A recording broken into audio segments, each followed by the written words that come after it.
Welcome back to Fresh Wine. The last time I promised we would address how you expand on, how you overload yourself, how you respond to the things that provoke you in a way that makes them worse. So something provokes you. Someone says something to you, something happens outside you, you experience something interiorly like hunger. Something provokes you, though. An image of something that you might want provokes you to desire it, to go Google it and seek it on the internet. There's all kinds of things provoking you every day, trying to get your attention. In fact, everybody's trying to get your attention, provoking you, trying to get you to click and act in ways that aren't truly free. A lot of the advertising is trying to provoke you in a way that makes you just have a knee-jerk response that is not really a truly thought-out response, which involves a good judgment. But anyway, something provokes you. And let's say it's something uncomfortable, something painful, because if something provokes you and it feels good, you typically just go toward it and act on it, and you don't have any problem acting on something that provokes you in a positive way. So let's say there's something that provokes you in a negative way. What tends to happen next, it happens so quickly, you might not realize it. And so in the last lesson that we went over how you have some huge thing that really, if you go close to it, if you go examine it, the reality has texture. There's more than one reality there, looking like a huge obelisk or a huge abyss that you can't cross. And in this case too, what happens is something provokes you, and then you add to it your fear of it. You add to it your resistance to it, and then you add to it your narrative about it.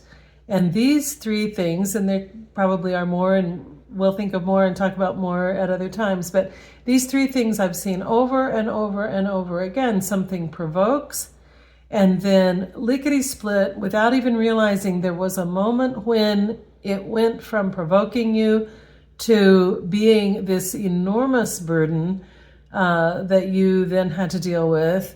It all seems to happen at once, but it doesn't. And if you move back toward what provoked you, if you can calm down enough to go back and examine how you got this upset or how you got this resistant to examining the reality that you're facing, if you move back toward it, you'll find usually that something in it scared you. So let's start there.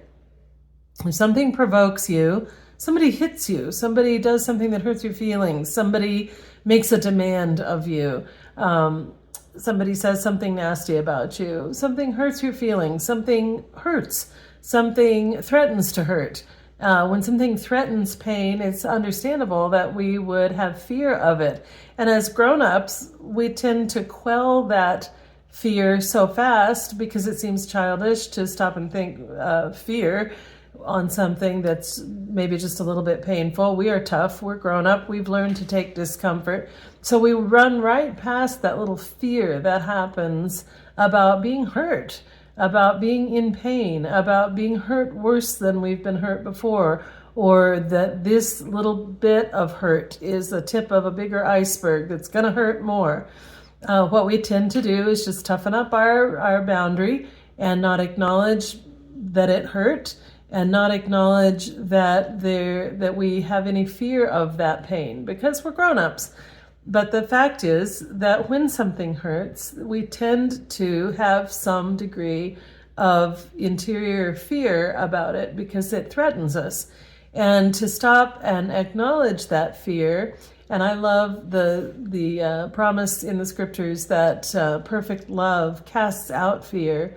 To stop and acknowledge that fear and offer it to God, ask for Him to allay the fear, to cast out that fear from us, because the fear is a response to something. It's a response to the provocation from outside, or it can be a response to the provocation of imagining, having an image of something happening to you. And if you can get back to that first moment with the provocation, and just ask God to eliminate any fear that was a part of the addition to what actually provoked you. Then the next thing is that we tend to resist what's uncomfortable or what we don't like. So as you start resisting, as you start pulling against it, you make it heavier.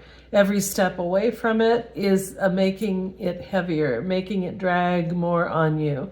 And again, this goes back to the last lesson. If you can turn back toward it, articulate the reality, consider the factors of reality, and find a way to respond to it instead of just resisting it. You can't hurt me. You can't make me. Then you'll have added less of a burden to whatever it is that provoked you. And then finally, this building a narrative. I have really examined in myself, and I've seen it over and over in others, how the fact that we don't know something, or the fact that we're provoked, the fact that something happens to us that's not in our control, we begin to build a narrative about what just happened. And it's understandable that we do that.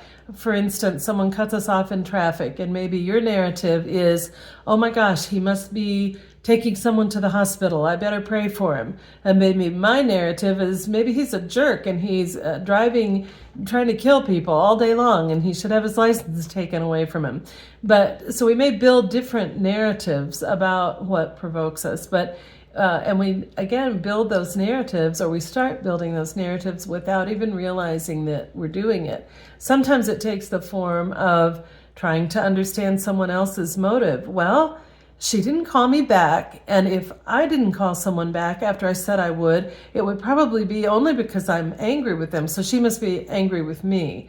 Or they didn't put 3 likes, 3 emoticons on the text, and they usually do. So maybe they don't love me as much as they did last week. Maybe I said something that infuriated them, or maybe our relationship is cooling. I mean, the degree to which we start writing narratives about what happened can get kind of ridiculous.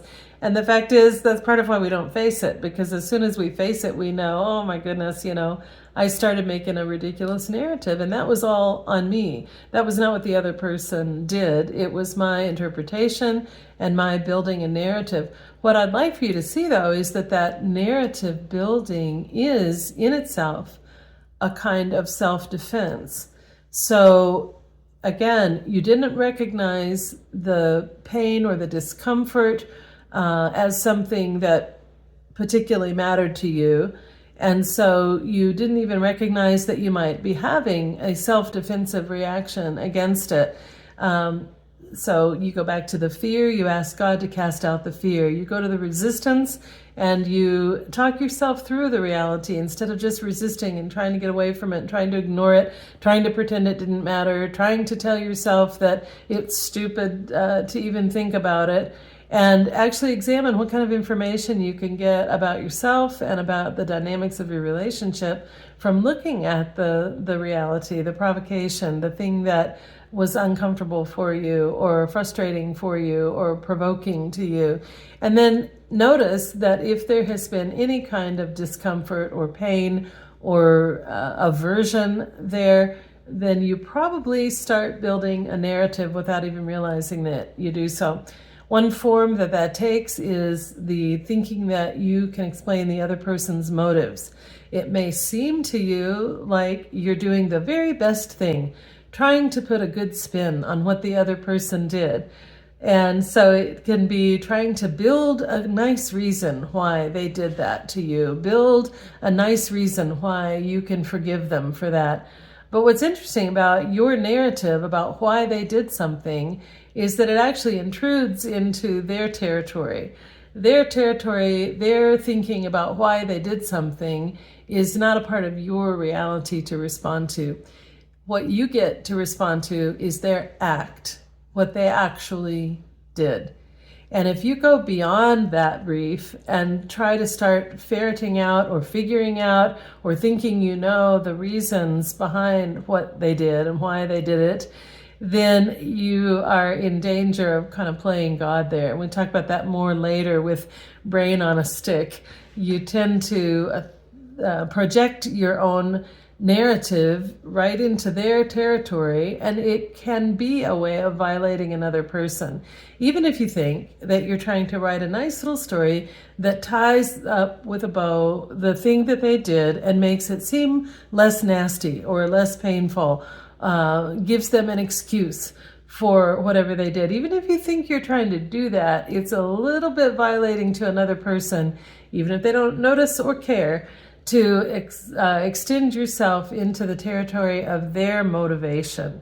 And so I just suggest that you not do that, that you recognize it as part of your own narrative building, that you realize that this is a self-defense mechanism, and that your defense does not have to come from writing up a story real quick that builds a buffer around your actual experience of whatever happened.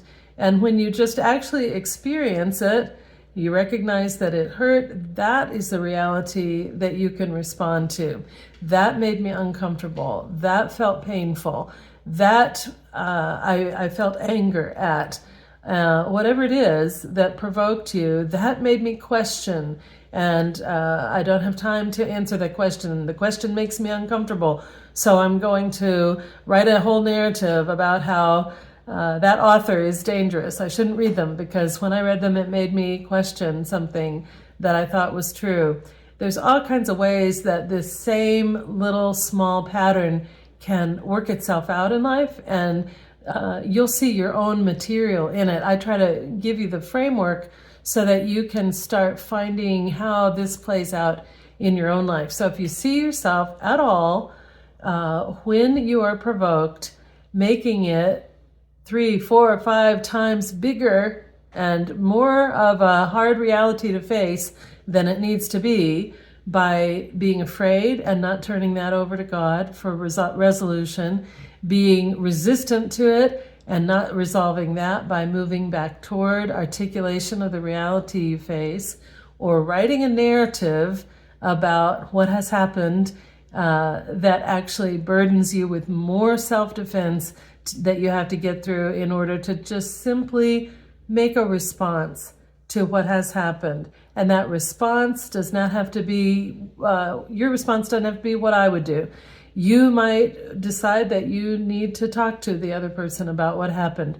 You may need to decide that you can just let that go, that you feel free enough to let it go, not hide from it, not push it back away, never to be noticed because you think it's stupid, but actually you face the pain, it's not so bad, and you realize, in moving back toward it, I realize I can just let it go. I can actually be cleansed of it though, and not just holding on to it and not facing it.